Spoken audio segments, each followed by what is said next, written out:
في واحدة من أبشع الجرائم الذي شهدتها صنعاء القديمة. بدأت القصة باختفاء فتاة شابة عمرها تقريباً 25 سنة مع طفلها. اختفت فجأة، وأهلها بلغوا الأمن بعدما فقدوا أي أثر لها. وبعد أسبوعين من البحث والتحري، وصلت الشرطة لفيديو من كاميرا مراقبة يكشف تحركات المرأة مع رجل اسمه إبراهيم طاهر شريم يبلغ من العمر 44 سنة، متجهين إلى بيته. الشكوك بدأت تدور حوله، والشرطة بدأت تراقبه. التحقيقات كشفت إنه استدرج الضحية إلى بيته، وهناك ارتكب جريمته الشنيعة. اغتصبها وقتلها وقطع جثتها إلى أجزاء، ودفنها في أكثر من مكان داخل صنعاء.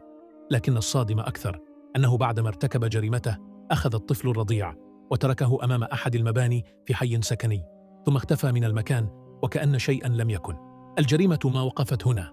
المتهم كان متعود على المشاكل، سبق وسجن لأكثر من مرة، وطلق زوجته وحتى علاقاته الاجتماعية كانت كلها فوضى ومصائب.